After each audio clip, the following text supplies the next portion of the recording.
જય માતાજી, જય શ્રી કૃષ્ણ. મિત્રો, હું છું આપનો લોક સાહિત્યકાર ભાનુભાઈ ડાંગર અને આજે મારે એક એવા 80 વર્ષના વૃદ્ધની વાત કરવી છે કે જેણે ગુજરાતના લોક હૈયામાં સ્થાન જમાવ્યું છે. ગુજરાતના મહેસાણા જિલ્લાના ગુંજા ગામના વતની અંબાલાલ પટેલ આજે માત્ર એક નામ નથી પણ લાખો ખેડૂતોનો વિશ્વાસ છે. એમની જીવન યાત્રામાં એક એવો વળાંક આવ્યો હતો કે જેણે આખા ગુજરાતને હચમચાવી દીધું હતું. વાત છે 2001ની, જ્યારે ગુજરાતમાં વિનાશક ભૂકંપ આવ્યો હતો.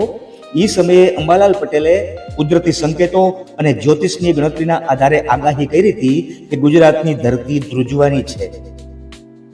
જો કે એ સમયે વૈજ્ઞાનિક પુરાવા વગર આવી આગાહીઓ કરવી ને એ ગેરકાયદેસર હતી અને પડકારજનક હતી.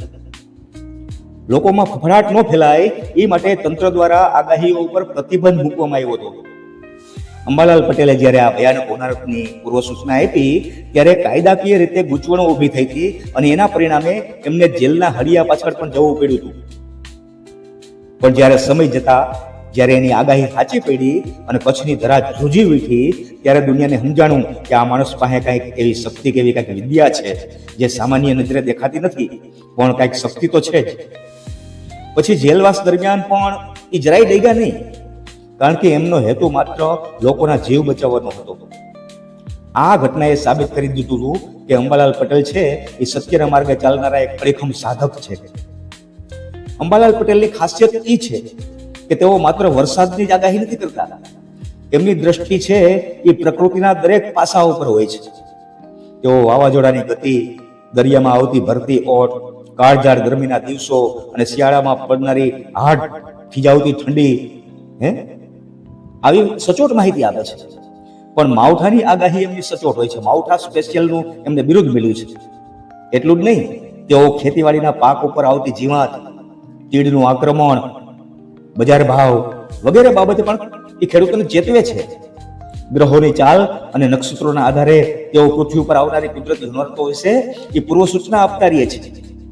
એમની પાસે કોઈ હાઈટેક સેટેલાઇટ નથી, પણ એમની પાસે ભટલી વાક્યોનું જ્ઞાન અને વર્ષોનો અનુભવ છે. હોળીના દિવસે પવન કઈ દિશામાં જાય છે, પક્ષીઓ કેટલી ઊંચાઈ ઉપર માળો બાંધે છે, ટીટોળીએ કેટલા ઈંડા મૂક્યા, કઈ કઈ દિશામાં એના મોઢા છે, વગેરે ગરમીનું પ્રમાણ કેટલું છે, આ બધું જ એમના માટે ડેટા સમાન છે. આધુનિક વિજ્ઞાન અને પ્રાચીન વિદ્યાનો આવો સમન્વય દુનિયામાં બહુ ઓછી જગ્યાએ જોવા મળે છે. આજે 80 વર્ષની ઉંમરે પણ અંબાલાલ પટેલ છે ને કોઈ પણ જાતના સ્વાર્થ વગર રાત દિવસ જાગી અને આકાશનું નિરીક્ષણ કરે છે, જે માણસને ક્યારેક પોતાની આગાહી માટે જેલ પણ જવું પડ્યું હતું. આજે એ જ માણસની આગાહી સાંભળવા માટે આખું ગુજરાત ટેલિવિઝન અને મોબાઈલમાં લાઈન લગાવીને બેસે છે. એમની આ સફર આપણને શીખવે છે કે જો તમારી પાસે જ્ઞાન સાચું હોય અને હેતુ નિસ્વાર્થ ભરેલો હોય તો આખરે વિજય સત્યનો થાય ને થાય. ગુજરાતના લાખો ખેડૂતો માટે અંબાલાલ પટેલ છે એ આજે એક જીવતો જાગતો જ્ઞાનકોશ છે. જય માતાજી.